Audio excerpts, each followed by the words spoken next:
today the resolution is Article 9 shall be removed from the Japanese Constitution. We're Team C, and we believe that Article 9 should be removed from Japan's constitution. And now let's look at Team D. We are Team D, and we are defending Article 9 from the Japanese Constitution.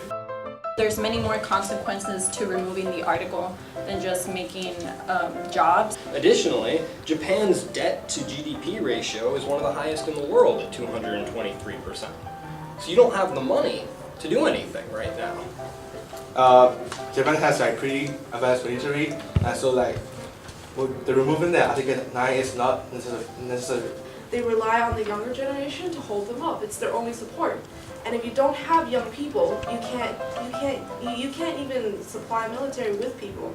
So you have to focus on regaining population before you can do anything else. Enabling a structured military for Japan will make for a stronger force in the Pacific to keep an eye out for countries such as Japan and Korea.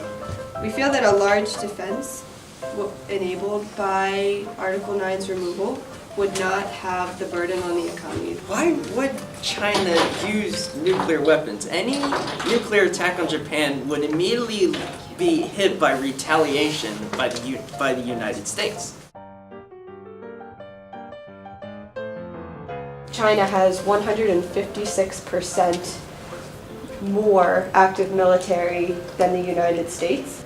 There's no reason why they shouldn't want to attack. It's useless for China to attack Japan because China has to cross the ocean and the sea to get to Japan, and so they need more ships to load their soldiers. It has changed in recent times. China's not importing weapons from the Soviets or the Russians anymore. They are making their own weapons, and they are technologically advanced.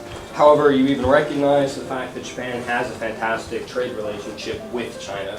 Okinawa, 15 miles wide, takes about an hour and 46 minutes to blanket bomb an area. Air defense is fantastic, but if there's 500 planes flying at you, you'll hit 20. China is not at war currently. Japan is not at war currently. The United States, all of Western Europe. Kids because they don't want to support their country. They're not having kids because they can't afford it, and because they can't afford a home. You're not going to have elderly people like working for military, and a lot of young people, as Karen mentioned, they're not interested in working in the military. By removal of the Article 9, it will increase the incentive of young people in Japan. It will increase the incentive of the nationalism of young people in Japan. Matthew. This is a question more directed towards Team D. While listening to you guys, argue back and forth, one thing I didn't really hear was about the exact capabilities of the self-defense force. Yeah. So you said a lot that it'd be better for the Japanese military to be in, say, Okinawa because it is less environmentally impactful and it's just socially better for Japan. But when you look at the history, in wartime, they did with the use of comfort girls. It was like forced prostitution, and it's a very similar, what's to stop, say, from the Japanese soldiers from raping people the same way the American army does. Like for most of the countries in the world, America is their top 3 for biggest or at least second biggest trading partner. If so, why should why should US keep the largest and best army in the world? Why not just by the control of the economy thing?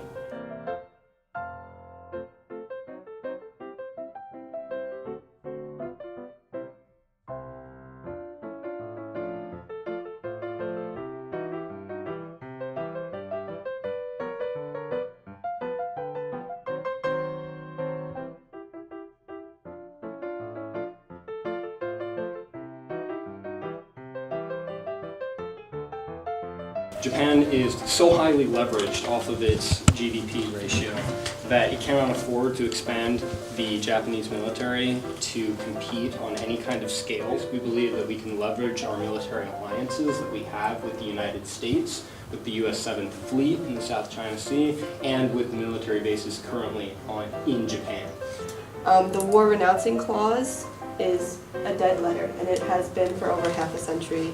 Every country is always aware of the threat of war, but the difference in Japan's case is it is aware of this threat, but it cannot sufficiently be prepared. So Japan has two choices. It can burn Article 9 itself. It can accept the reality that the world is not at peace, or it can let other people burn Article 9, along with its people, its land, and all of the prosperity that it could have ever had.